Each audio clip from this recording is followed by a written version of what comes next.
Come on! 2-1 at Brighton. Big up your damn selves. Welcome back to the YouTube channel. You already know what time it is. It's time for another video. We've beaten Brighton 2-1 at the Amex, and Manchester United beat Newcastle 3-2 at Old Trafford. We'll discuss later in the video what that all means, but it's the perfect day in the race for Europa League qualification. I cannot wait to potentially play the Dinamo Zagrebs, to play the Quagbags, to play the Frankfurts, yeah? Bring, Ajax, bring. We've missed you dearly. 1 year without European football, and look at me, stressing, struggling, sweating. Bring. And listen, it was a tough day. I'll be real. It was a tough day. I've gone through many glasses of water, but we eventually just about persisted and got ourselves over the line. And there's many plot holes and subjects to talk about in this game. But first thing I have to say is well done to that group of players and the manager for being able to pull back what was looking like a very ugly season. You've put us in a position that I gave up on. I'll be real. I gave up on. And if and when against Bournemouth we sew it all up with just 1 point needed now, I will personally hand over those flowers to those of you that still believed in Europa League qualification. Because after Wolves, I publicly, loudly, bombastically ruled it out. Because we had never won 5 games in a row under this ownership. We had never won 5 games in a row in the last 2 seasons.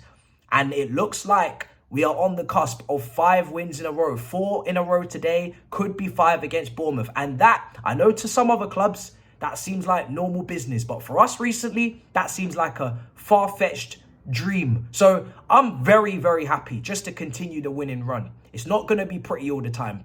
Brighton are a very good side. But today, we dug in and we got our win. So listen, the quality of the goals. I mean, let's start. The lineup, of course, yes, Gusto comes in, you know.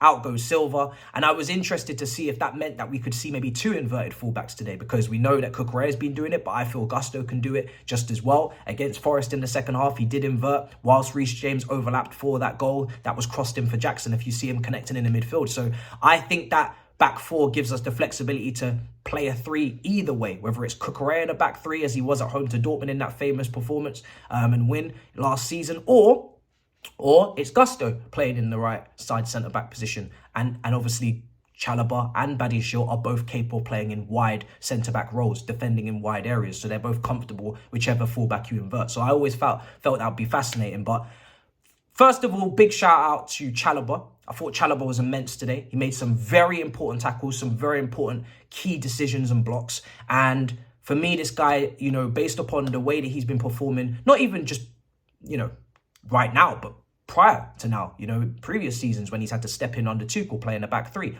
he's just a very solid, good player. And you just don't get rid of those in a time like we are in now, where we're so up and down, so, you know, so unpredictable as a club. You need to keep your kind of nailed on 7 out of 10s. You're nailed on good players that are happy to be squad players when necessary and starters when necessary. He's been really good, and I really pray that pure profit doesn't come into it. It probably will, but I don't want to see him go, because I'm really happy with his performances. He's stepped up really well since he's come back. So brilliant today. Petrovic had to make some big saves as well. I think it's going down as a very impressive season from him. I know the distribution on the ball is not great. I know there's been a few errors here, but that's what you expect from someone coming over into the Premier League for the first time at 24, very young for a keeper. But on the whole, overall, to dislodge Sanchez, of course, who's been injured for God knows how long, but to kind of step up into that first choice role and make big saves in big games, it's very impressive for someone that we didn't have maybe high expectations on and signed very cheap. So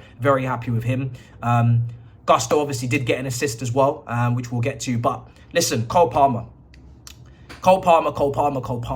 What a header. This was Didier Drogba-esque. This guy is inevitable. Even if he's not having the greatest game, even if the free kicks aren't hitting, he still manages to find a way through the bollocks. He always finds a way to put his name on the goal scoring sheet, to even create those chances. He could have had a couple of assists today. Just so good again with that header. So it wasn't the most incredible cross from Cucurella. It was a decent cross, but there was so much to do on the cross. And the way he's been able to just flick it into that far corner, generate the power, and get the loop and the height on it. It's creme de la creme, guys. It's creme de la creme, guys. Unbelievable. Unbelievable goal. I'm shell-shocked that he scored a goal like that. I didn't expect headers to be coming from this attack anytime soon. We know that the heading ability has been in the bin. So for us to be getting a couple of headed goals recently is wonderful to see. In open play, it's beautiful. We know that the centre-backs maybe should be able to contribute in that regard. But from the attackers, it's wonderful. So to give us that lead, listen, it was never going to be easy today. Brighton, even though they're not playing for anything, they don't like us.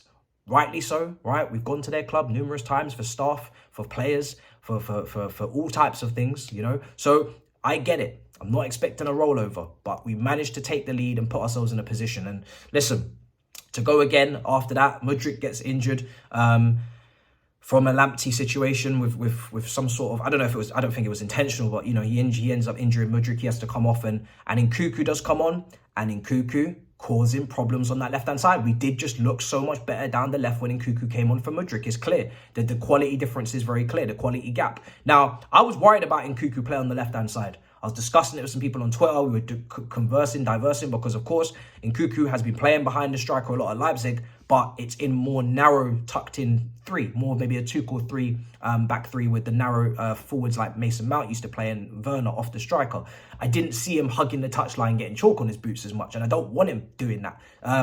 And I thought he might have to, because, of course, we know in this system, if Cucurella does invert, there is nobody to overlap and give width to stretch out the defensive line. So maybe Nkunku would have to hug the touchline and just, you know, play recycle. But thankfully, he didn't have to. We were seeing him in central areas, left central areas, picking up the ball in the half space, linking up play, just keeping the attack ticking. Jackson's hold-up play was really good today. There was a moment where he should have made it 2-0 in the second half, and if he just put some power. This is the thing with Jackson. In that same play, he does so well to hold up the ball, to flick it into Madueke, and to carry on the attack. Fantastic hold-up play with like two people around him. However, just put some power on the pass, bruv. Man's underhit the pass so much. Could have been an Nkunku goal there, and then maybe we're a little bit more comfortable earlier on. Thankfully, Nkunku does get his goal. Great cutback from Gusto. Great finish. Just basically carries the ball into the corner. We get our balloon celebration. Blue balloon boys at it again, and it's 2-0. And you're thinking now it's comfortable, it's cruising, it's calm. No. Reece James, the captain of the football club. We don't get to see him too often. And he's been sent off again. He was sent off against Newcastle for some very petty shit. And he's been sent off today for some very petty bollocks again. You've got to control your anger issues. You are captain of the football club. It's actually dampened my mood slightly. That's why I've left it towards the back end before we get to Man United and I rise again. Because I'm really annoyed that not only has Reece James put us in a precarious position today, where thankfully we did get over the line. It was a late goal from Welbeck, but we managed to grind it out. You put the game in jeopardy with that 10 minutes added on. But more importantly, you're now missing Bournemouth. More importantly, again, you're missing 3 games at the start of next season. It's a 4-game ban because of the second red card offence. So he's going to miss 3 games at the start of the next season. It's ridiculous. You've got to get this nipped. You've got to stop this shit, because you are the captain. You're already unavailable far too often. Now we're looking for leadership, maturity, control, composure on the pitch, and you're not going to give it. How can you give us a cross the other game, give us the quality, and then go and get sent off like that in this game, and then what, we're missing you again? Oh, come on, man. Seriously now, stop the fuckery. You got to get this shit wrapped up. It can't keep happening, because you're just playing with our emotions now. You just give us a little and then take a lot. It's not good enough. You are the captain. That is not captain mentality to go and do stupid shit like that when your team needs you to close out a game. So I'm not even beating around the bush. I'm very, very disappointed in Reece James today. More than you can believe. I'm so disappointed. I'm trying to let the win overshadow. I couldn't have asked for much more today in terms of the result, in terms of even the lads with the performance, because, you know, yes, Brighton created their chances. They had 11 shots to our 13. They had a little bit more possession. We know what Brighton are like. They are going to play out from the back. They're going to have a bit of the ball. It's never going to be easy. There's a lot on the line. There's a lot of pressure. They rose to it. They got through it. But Reece James, man, you've disappointed me, seriously. And I think a lot of people will agree. You know, I don't think anyone's just going to just keep letting this shit slide. You need to actually stop this crap now. Like, it's just beyond a joke. We've seen little moments of losing your head and not being able to stay calm and retaliation. You are a player that invites challenges, because you do shield the ball, because you do let a player get close to you and then bounce them off. So you've got to be able to take that rough with the smooth. But let me move on because I want to continue to stay on a positive note because, again, we saw a goal from Nkunku, we got a goal from Palmer, we got an assist from Gusto. Could have had a goal for Jackson. Maybe a keeper could have got sent off as well. Some people are saying he dived. I didn't get to see a replay because my shit was moving mad. There's a lot of dodgy refereeing decisions today. Some red cards could have been given elsewhere. So people are going to be angry at that.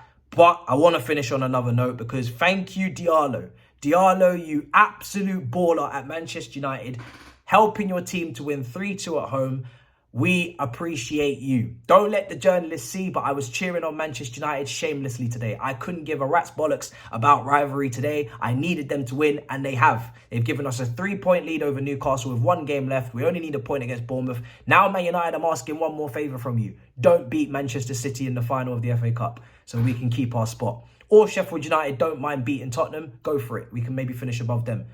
Probably unrealistic, but we can pray. So, yeah, man. Brilliant day. Every single result's gone our way. And Reece James, sort it out because it's not good enough, right? And yeah, smash up the likes, guys. Make sure you subscribe.